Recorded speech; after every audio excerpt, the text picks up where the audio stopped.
G'day, Glenn Morris here from the Smart Energy Lab. I'm here with Ranjeet from ZECO Energy once again. Good to have you here. Thanks, Glenn. Thanks for having us. It's great. Now, last time you were here, you brought along the Marshall products. Now, we've got the whole range here today. Shall we tell the audience a bit about what Marshall do and what the products do? Sure, Glenn.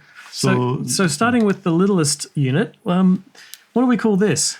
So yes, this was introduced last time. It is called Marshall Lite. This is used for fixed and dynamic export control. Ooh.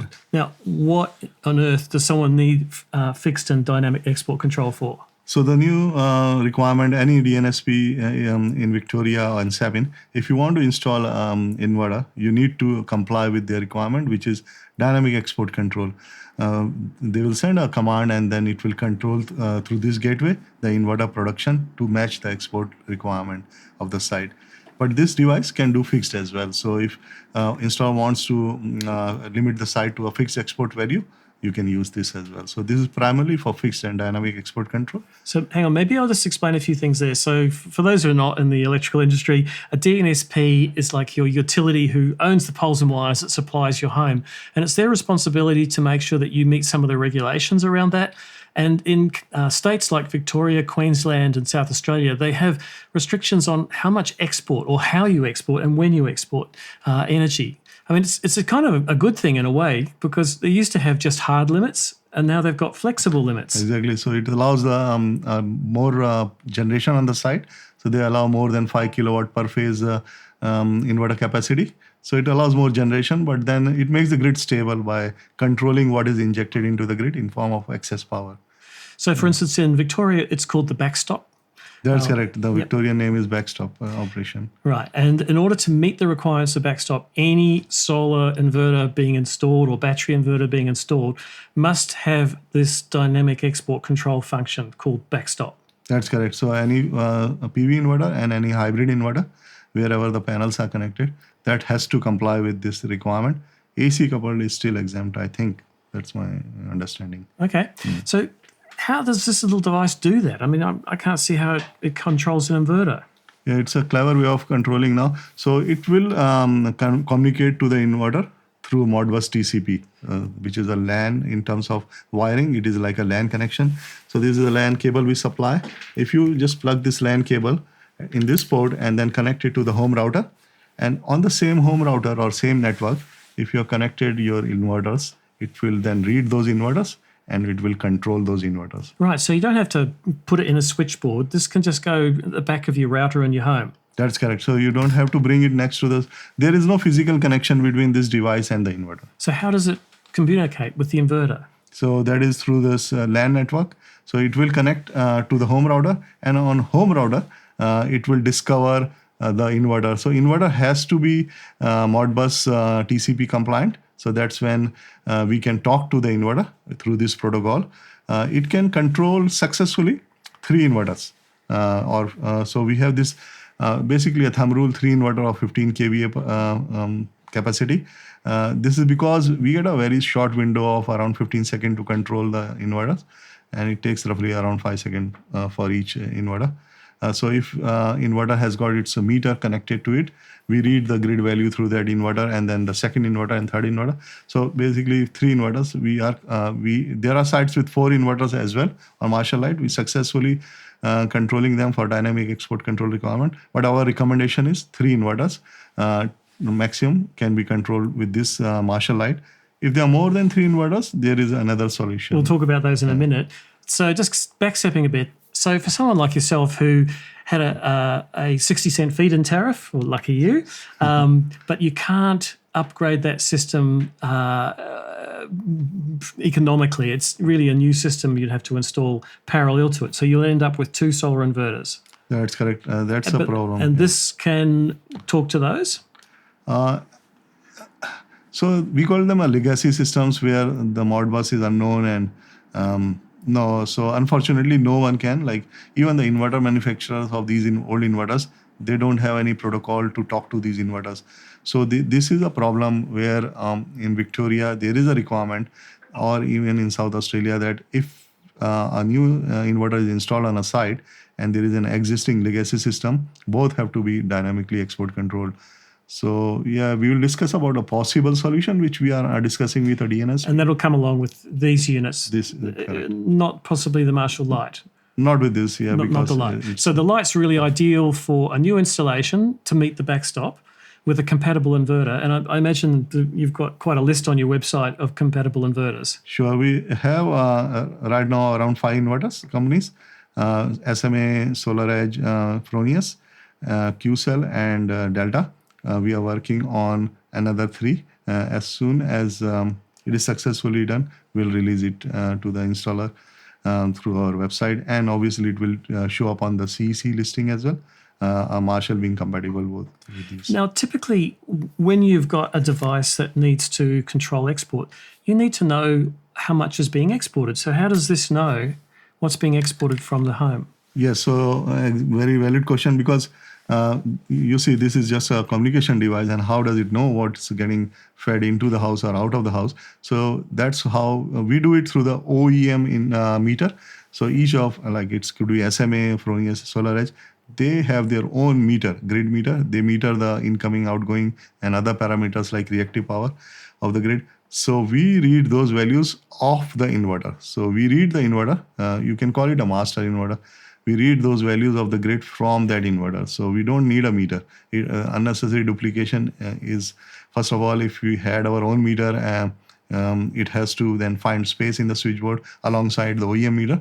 So we avoided that by just reading the grid values of the OEM, of the inverter, of the OEM meter. It's a very good point, because I have quite a lot of different systems here, and everyone comes with an OEM meter, and I'm trying to get them all into a switchboard, and it's a bit of a shuffle fest to get them in there. But you're not causing that problem, because you can use the existing meter, which must make it a lot cheaper to install. Exactly. It's like installation is nothing. You just plug the socket in the wall and then power it up, and then put the LAN to the router. And as a part of commissioning of inverter, we ask you to turn the Modbus setting on, and that's the only thing you have to do to install it. So there is, as such, no complexity on installation. Right. So you still need an installer to install this product, but it's not going to be electrical work. It's going to be configuration. That's correct. And so I notice there's a QR code on the front here. Is that the guide for how to install? Yeah, so this will guide you to a set of documents. There is one for each kind of inverter. There will be SMA configuration, Fronius, SolarEdge, QCell. So there is a configuration guide for each. This will take you to our website, where you can then choose the right guide. And this serial number is important. So we don't need any configuration of IP addresses or artificial setting of the router. You just put this serial number while you are registering the Marshall device on the website or Marshall, and it will automatically connect to the inverter once the inverter Modbus is turned on. IP addresses of the inverter can change if you change the router or the network. This will recognize the inverter serial number irrespective of what is changing in the network. How does it recognize the inverter, not by IP address? So each of the inverter have got their own registers. There is a register for serial number as well. Yep. As long as that is there, we will recognize. So it scans the network. It sees a Modbus TCP/IP port 702, typically, isn't it? Open, and it then talks to the inverter and finds out who it is. Exactly. So it will look for the model. It will scan the network, as you said, and look for the model. And then once the model is there, look for brand, model, and the serial number in there. Right. So it kind of self-configuring. Yes. That's Yeah. So pretty it is cool. automatic. No need to spend on time on the site just to register the device. It's easy. While you are putting it down on the website, it will commission by itself. Right. Now, stepping up a little bit, I mean, this is all about dynamic export, but there's a big push in Australia to electrify everything. And that's part of our commitment to moving to a much more renewable energy-based grid. But there's a challenge, which is if you take off your hot water off gas and you take your gas cooker and replace it with an electric induction cooker, you've really increased your electrical load in your home. And many homes only have a 40 amp supply, maybe 63, and you come up against those limits. And then you go and buy an EV and put in an EV charger, and there's another 32 amps. 32 amps. Cooktop is another 40 amp. Yeah. I believe that's where the Marshall what do you call this? Marshall Blackbox for Blackbox? single phase and Marshall Ultra Ultra. for 3-phase. Yes. So 3-phase and single-phase solutions for load control. Now, tell me a bit about what these do then. So yeah, this solution, as you said, we have got a load control capacity inbuilt in this box. So this box can, it has got an inbuilt meter to start with, which is different to this one. It has got similar processor, but with the extra hardware, which is its own meter. So we don't depend now on the OEM meter to give the values. We read the grid values directly from this meter. This meter is CD type meter. It's got capacity to. So these are the CTs. Yes, 5 amp output CDs. You've got for very large cables and your more typical 16 mil. 16 mil cable, yes. So these CTs can be connected to 3 phases, and you bring the reference voltage and the neutral into this box, and it's ready. So no commissioning required, just some electrical connections. So as you explained, there is a requirement of electrification, or there is a push to electrify the house and take the gas appliances out and replace them with the electrical appliances. This, apart from doing dynamic and fixed export, can help with this. It has got 3, it can control 3 circuits. So as you can see, there are MCBs here, 3 MCBs. Each of this MCB will supply active for a contactor in the switchboard. And on that contactor, whatever load is connected, you can control that load operation. So these control the coils of the contactors. Right. And normally closed leg of that contactor will be a load. So what we recommend is, we call this coil number 3. That is where we recommend to connect biggest load in the house, which we believe is a EV charger load, 32 amps. Second biggest load can be connected to contactor number 2. And any load where you want to operate to absorb excess power going into the grid, it's called export power diverter kind of load. You can connect it to number 1. We identify the site as grid connect and off grid. If it is off grid side, we try to control this load based on the frequency of the site. For a grid connect side, we use whatever is getting exported. There is a certain threshold. When that threshold is reached, we switch on the load. So this is for export. And these 2 are for the So this might power. be a hot water or pool pump? That's correct. Hot water pool pump, where you want to not feed any power into the grid, but use it to self-consume. This is what you can connect that load. These 2 loads are interesting, as Glenn was referencing, that if there is a EV charger installed in a house, which is worth 32 amp, and cooktop, which is around 32 amp, 64 amp gone. And then there are other electric loads like hot water, which is around 15 amp. So a house which is typically 40 amp or 63 amp, if it has got these loads connected, chances are that MCB will not trip, because MCB has got a rating where based on the rating, they can handle up to 2 to 3 times the rating current. But that doesn't mean that everything is hunky-dory here, because the switchboard have components which are not rated to handle 80 amps. There will be a bus bar which can get hot. There will be components which will they are touching each other, so they will get hot eventually. There is an incoming fuse before the meter, which belongs to DNSP. You can blow the fuse. You may not trip your MCB with these heavy loads, but it will blow that fuse. So that is a costly affair. There's a costly affair. Basically, it's what's called a truck appointment.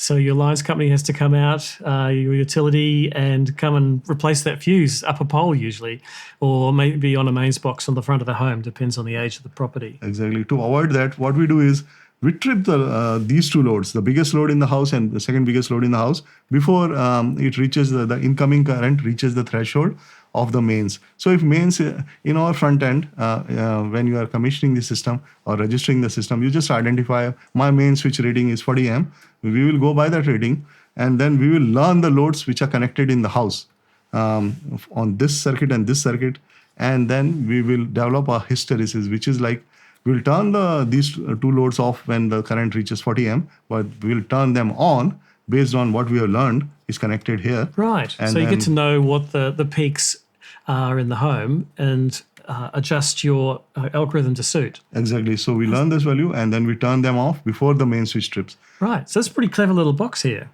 Thanks. Now, this is a 3-phase unit. I guess the other challenge with 3-phase is load balancing.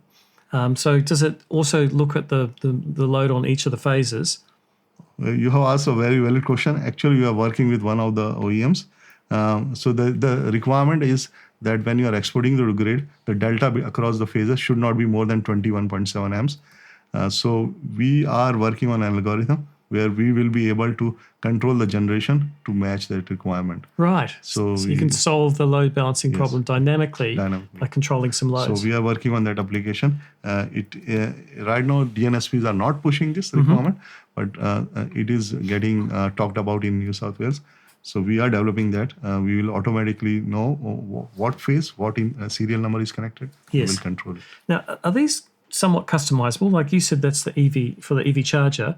But let's say I have 2 EV chargers. As many homes have 2 cars. You can still treat the second EV charger as the second biggest load in the house. Yes. So basically, the 2 EV chargers we can control incoming amps for 2 based on 2 circuits. So which can be this. Okay, so we'll learn one both could be of them. prioritized. So this is the car that's going to go out first. Yes. And this is the one that stays home. Exactly. Number 2 switches on first.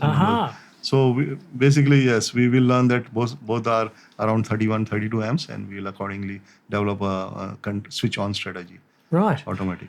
Do you have any communication with EV chargers like OCPP integration? Yes, we have. We are OCCP 1.6 compliant for few EV chargers. Open Charge Point Protocol. Oh yes, I think it is. Yeah.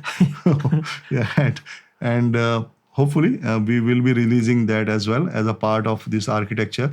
So instead of then turning off the EV charger, we'll ramp it down. Right. So the little brain in here can say, we have capacity for 10 amps, but not for 32.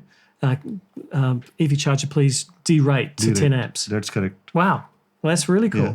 That's coming. It's coming. Now, but then when you say it's coming, do I have to buy a new unit? No. So that's just the firmware of the unit is updated with the new, what you can call a program. Yes. And then it will then identify that EV charger as a compatible one, and then it will go into that control. Does that require a visit from your installer? No, it is all done remotely. It's all over the air? Over the air, yes. Right, Everything wow. remote, yes. So it's future-proof as well? Yes, it is future-proof. It is, in fact, the hardware is compatible for a lot of other applications.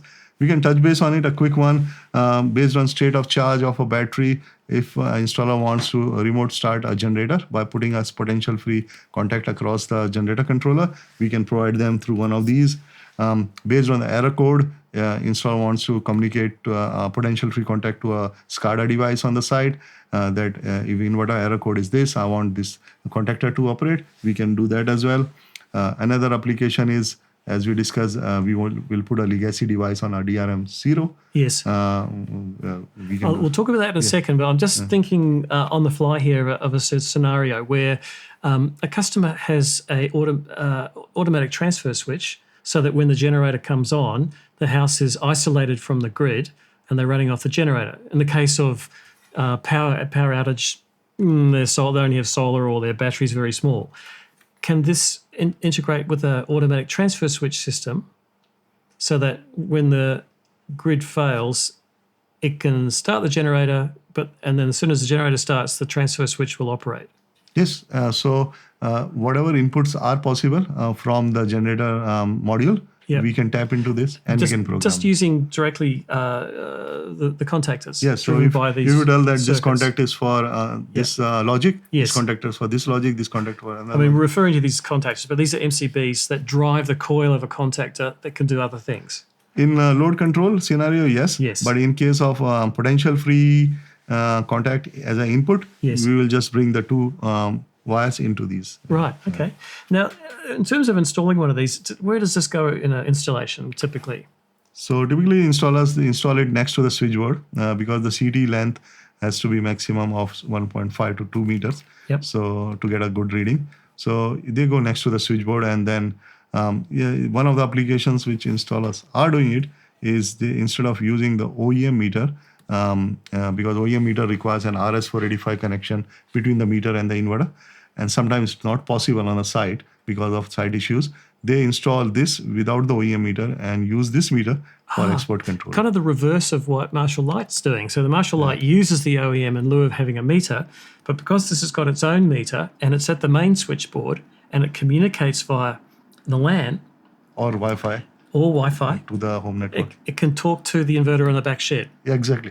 You can or vice versa, I should say. Yes. Oh, wow. So it is one of the applications. We didn't think about it while doing it, but yes, Yes. this is being used like that as well. You could call it a wireless meter. Yeah. Yes. Yeah, There right. are a lot of talks about Wi-Fi bridges, RS-485 Wi-Fi bridges being unstable. Yes. So this is a solution. Instead of using a Wi-Fi bridge to bounce the signal and then lose the signal and then the inverter goes into default, if you do that, you can use this instead of owing a meter and then let this box talk to the meters, to the inverters through LAN or Wi-Fi. Right. So this goes at the main switchboard. This connects to your local area network. Yes. Yep. So this will connect to either through Wi-Fi or LAN. And it has Wi-Fi as well. Yeah, Wi-Fi inbuilt. Okay. Pretty easy to configure a Wi-Fi. Yep. And there is a SSID. There is a SSID. You connect to it, Yes. and then it opens up a configuration page. Just scan the network and input the. And then the electrician just brings in the AC feeds into this unit and puts the CTs on the main incoming conductors. That's correct, and then brings it into these ports here. Yeah. And yeah. Now, is there any difference apart from single and three phase between Same concept. the black box and the Ultra? It's same concept. In this case, the feed will be single phase and neutral, and the meter is CT type. Okay. You just have to input the CT input, the input current of the CT.